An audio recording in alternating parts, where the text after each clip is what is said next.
नमस्कार. Cook with Sonali मराठीजमध्ये तुम्हा सर्वांचे खूप खूप मनापासून स्वागत.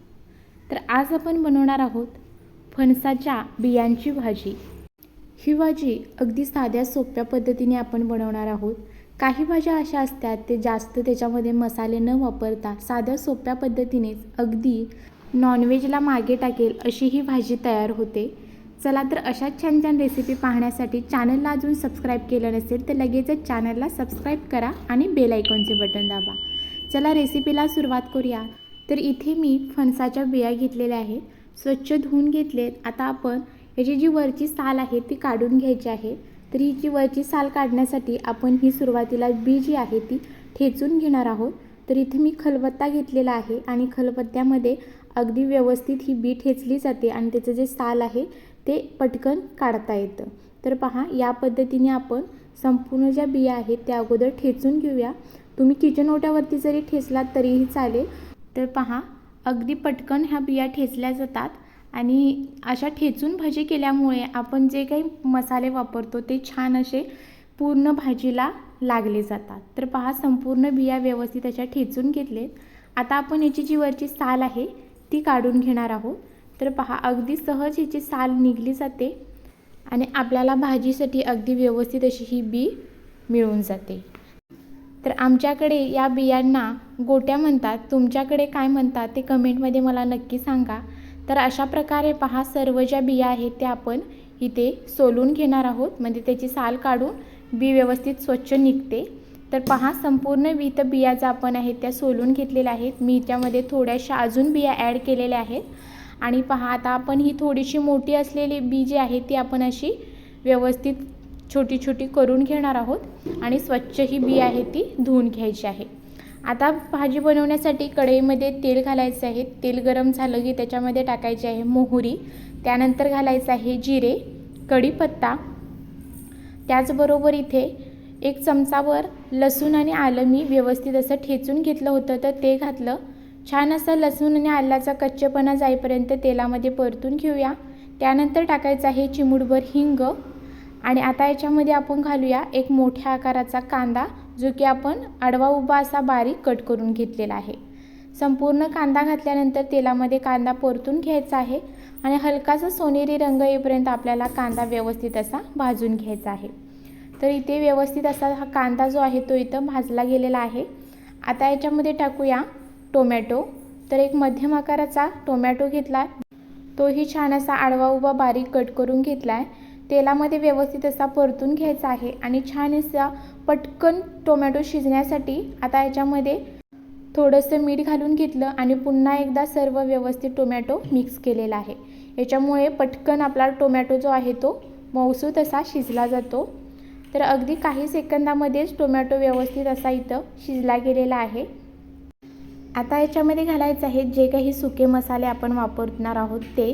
त्याच्यासाठी इथे 1 चमचा घातलेला आहे घरगुती लाल तिखट, 1 चमचा कांदा लसूण मसाला, पाव चमचा घातलेले आहे हळद, 1 चमचा धनेपूड, अगदी पाव चमचा एवढा जिरेपूड घातले. आता संपूर्ण हे मसाले जे आहेत ते तेलामध्ये व्यवस्थित असे परतून घेऊया आणि 15 ते 20 सेकंदासाठी मसाले तेलामध्ये छान असे तेल सुटेपर्यंत भाजून घ्यायचे आहेत.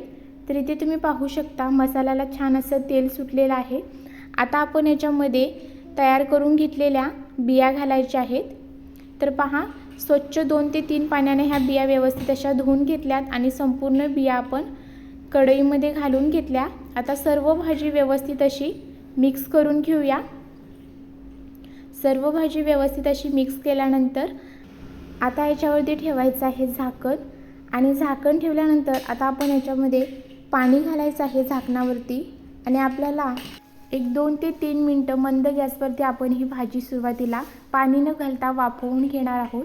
1-2 मिनटानंतर इथं मी झाकण काढलेलं आहे. तुम्ही पाहू शकता छान असं भाजीला तेल सुटलेलं आहे आणि आता ही संपूर्ण जी भाजी आहे ती व्यवस्थित अशी परतून घेऊया.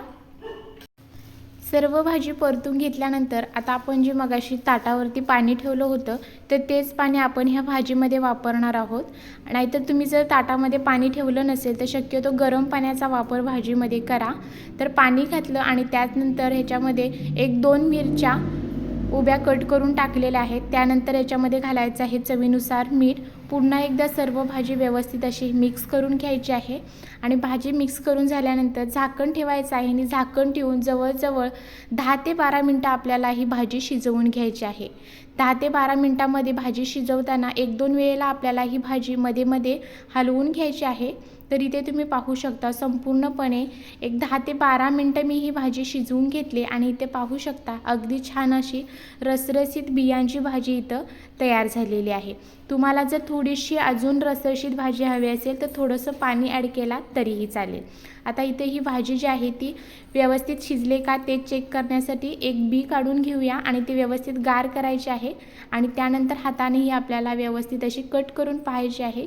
तर इथे तुम्ही पाहू शकता अगदी छान अशी ही बी जी आहे ती शिजली गेलेली आहे आणि इथं आपली रसरशीत अशी बियांची भाजी जी आहे ती तयार झालेली आहे।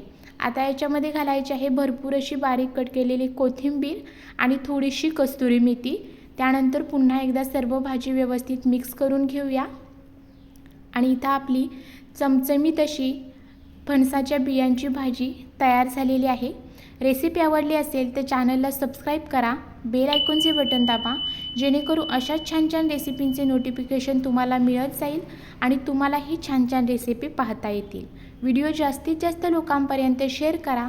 त्याचबरोबर व्हिडिओसाठी एक लाईक आणि व्हिडिओला हाईप नक्की करा आणि तुम्हीही तुमच्या घरच्यांना अशी ही चमचमीत बियांची भाजी एकदा नक्की करून खायला घाला, त्यांनाही नक्की आवडेल, अगदी 100% खात्री आहे।